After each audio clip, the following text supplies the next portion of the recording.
MOCO's first ever big update is dropping Chapter 2 content. We've got 3 new weapons, 3 new gadgets. We've got 2 new elite modules and 3 new passives, as well as some rework to smart rings, which I'm actually a really big fan of. We got Chapter 2 content. Look at all this. This is beyond Chapter 1. We haven't seen these. We also now have an XP bank that will last up to 7 days. There are more faces, including some masculine ones, and like this guy. Whoa, that face is something special. PvP has been reworked. There's now only 4 of them. And guess what? You can actually earn a title for reaching black belt every single chapter. That's right, the Chapter 2 solo ace, or the Chapter 2 large team ace.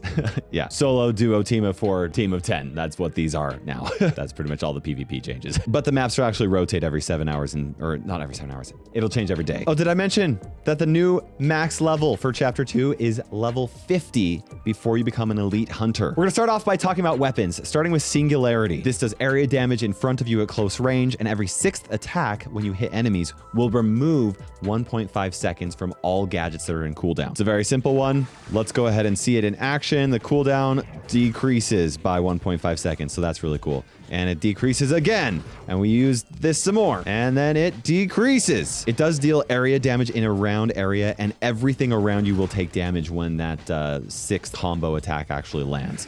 Pretty cool. This is kind of like the close range version of Portable Portal, which obviously fires 1 individual gadget more, but this is going to help you fire 3 gadgets. I'm going to give this a test on crowd control, and let's see it in action. Lots of damage. Decreasing those cooldowns is really nice. Does it do any slow? It does a little bit of crowd control, it actually looks like. It slows them down. That's really useful. Okay. But you do have to be in close range, so that's something to consider. Yeah, that's gonna be really interesting. I don't 100% know how I feel about it, but I mean, it looks strong. It's super satisfying to use this. I mean, look at all that. Oh, yes. Die bug. Oh, yeah, there we go. Up next, we have the Poison Bow. People will remember this from the very first playable, like, alpha beta. Arrows shoot damage that do a single target damage at long range, and every 5th attack shoots a volley of 3 poisons that explode in a small area, dealing damage over time and slowing non-boss enemies. So, looks like this, and then you do some poison, and that poison will deal damage over time.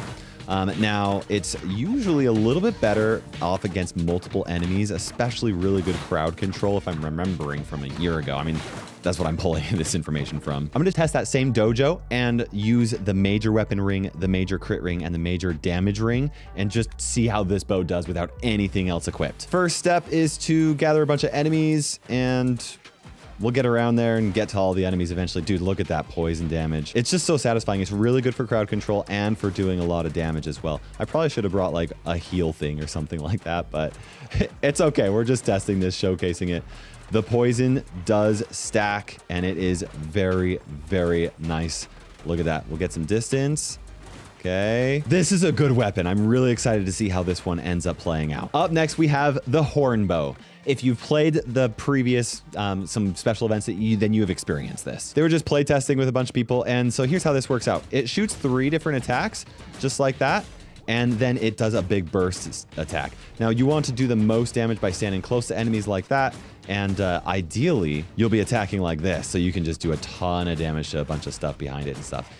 Very cool weapon. Excited to have it in the game permanently and be able to play it outside of special events. Okay, now we got 3 new gadgets to show off, starting off with the Very Mean Pendant. This deals area damage around you over time and will heal yourself for the same amount of damage that you deal. The damage is split evenly among surrounding enemies and is best when fighting a single strong enemy because it will take all of the damage. So let's see this in action right here. We're going to go ahead and tap it right there, and it is dealing damage. The blue damage, the blue damage is the gadget damage. The yellow one is the passives. Okay, it's interesting. I'm reducing its cooldown using my weapon. Okay, let's see it in action right here. It's that red animation that's going around me. So that is dealing damage and healing me at the same time. I could see this being pretty useful. Honestly, I'm not even gonna try and spec it on the best builds here. This is my first time really trying these out here, but it seems like it could be pretty solid. I like it, I'm a fan. Next we have Feel Better Bloom. This one is a turret that heals you over time. So you drop this turret down, and then it has a radius around it that will actually heal anything around it. So this will heal, does it heal itself? I gotta check that, just a sec. Okay, I'm gonna place it right here. And both myself, I think just me. Yeah, just me. But anyway, That's how it works. It's a nice one. I don't know where it's going to be super useful. Probably in situations like the van where you have to try and protect something, you know, without having to move around too much. Our next gadget is the Pew 3000. This is a turret that shoots a single enemy from a long range. I don't know how far the range is. If I put it right here, will it shoot anything? Whoa, that's a pretty good range. Okay. It's got a pretty long cooldown. It's dealing decent damage. How much do I hit for? Okay, that's pretty good and consistent. I like that. I gotta use this against an actual enemy and see how it works. Oh, dude, that's a lot of cooldown without it being up. Okay. Okay, we're gonna put this right here. And I'll attack it. I did put it like a gadget and stuff on it. Or like a cooldown, some smart rings to like increase damage and stuff. But this is looking kind of fun. We still have to complete the build though with the 3 new passives and talk about more about the smart ring. So place down those 2 turrets next to each other. Does it heal the other one? Let's see. I don't heal it. Okay, let's see if... So my one turret will actually heal the other turret. Oh, that's cool. Okay, that's very cool. And I can heal the healing turret, but the healing turret won't heal itself, which is kind of interesting. See, like I've got healing from like my other gadgets and stuff like that, but it's not going to heal itself. I think that 120 is actually from my R&B mixtape. Now we have passives. Okay, pocket airbag. Every 10 seconds, you gain a shield that prevents any damage, stun, or pushback from the next hit you take. I know there are people out there that are saying we needed some more protection against the stuns. Okay, so it looks like this bubble is around you, and it will just prevent damage. Boom, it just blocks it. Okay, let's see here. He should like punch me and it will pop it. Block. Okay. So the next passive is Gadget Battery. Every time you use a gadget, it will zap the closest enemy for a shocking amount of damage. So this is best when using low cooldown gadgets against a strong enemy. So I'm going to equip Major Crit Ring, Minor Crit Ring, Major Damage Ring, which we haven't talked about these yet. But the idea here is that I am not going to be doing any damage from anything other than low cooldown weapon or gadgets. So I've got these low cooldown gadgets. These are the fastest cooldown ones. This is going to decrease their cooldown as well. And we've got this. So we're going to take a look and see how much damage it actually does. Okay. I'm going to pop this gadget and it did 1,123 against, dude, every single gadget pop does a lot of damage to him. Okay. We're just going to keep on popping the gadgets. I'm keeping myself healthy and dealing damage with the gadget and the passive. So it does about 1/3 of the damage of the monster taser, but I get to use it 3 times. I got it with the pills, I got it with the revitalizing mist, and with the monster taser. It's a lot of damage. It is actually pretty good. If you're not sure about the damage, it's the yellow damage that he takes is from passive. So boom, the blue damage was from the monster taser. Okay, it took a while for me to beat that, but let's see how the damage compared. We look at stats.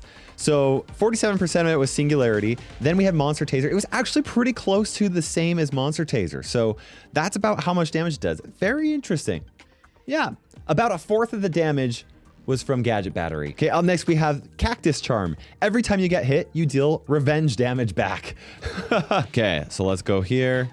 And it's not showing the amount of damage that I'm actually taking, but that's a decent amount of damage. So it says every time you get hit. So let's see. We're gonna be taking a little bit more damage from him. So every time I get hit, does it happen when I get block? It does. So you deal damage when you get blocked. So it looks like every single time is 559, just no matter what. I'm gonna equip the toothpick and shield and see if it changes at all, because this reduces the amount of damage by 25%. Okay, let's see. 559 again every time, even though I'm taking reduced damage. Oh, I've got an idea. Okay, so this is just a little experiment here. We're gonna go straight up passive damage. We've got Smelly Socks, Unstable Laser, and Cactus Charm. And then I've got Toothpick and Shield, all 3 healing weapons. And then for our rings, we got passive ring, and major healing ring. Okay, we're gonna go here and we're just gonna collect all of these enemies. And we're just going to let them deal a bunch of damage to me. And we're going to see them take damage from the passives, okay? I take reduced damage. I slam them back.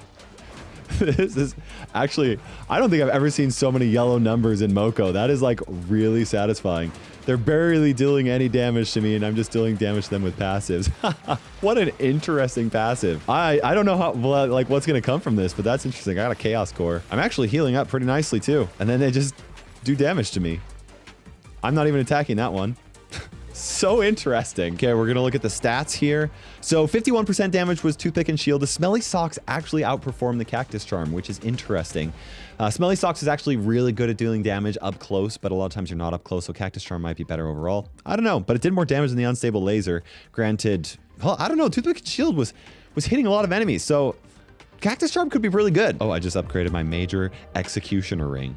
Damage against low health enemies increases. Interesting. Up next, we got 2 passives. Starting off with, or these are elite modules. So you will get these only once you are an elite hunter, and then you'll be able to upgrade them. Now you'll notice that it says that it's level 50 instead of level 6, which was the previous max level. This is actually just a visual glitch that's happening on the developer build. The max level will be 6, and you'll actually unlock these 2 elite modules alternating as you progress through the elite hunter program. So I have now taken a bunch of damage. We're gonna come up over here, hop into our ride, and it's going to heal me 3.5% every single second. So it'll take just a little bit less than half a minute. So it'll take, 28.5 seconds for us to reach max level, which is not nothing, especially when you're running around maps to try and heal yourself. Not gonna be super great in like dungeons and stuff like that, or rifts, but it's interesting. It could be useful in some situations for farming. Next, we have Speed Kill, which I'm actually really excited for. So if you or your pets deal the finishing blow to an enemy, you get a short movement speed boost afterwards. 25% movement speed boost. We're gonna test this right here. So we'll see the Explodomatic trigger. So if an enemy explodes, we know we killed them, okay? Obviously, I'm really excited to try this out with the Spin Sickle. Okay, let's wait for that explosion. Boom, explosion, 25% movement speed buff. You see that? That is just so cool. Okay, I'm gathering up all of these enemies here, and we should start seeing some damage now. And the movement speed buff. Dude, oh my gosh, it's so good.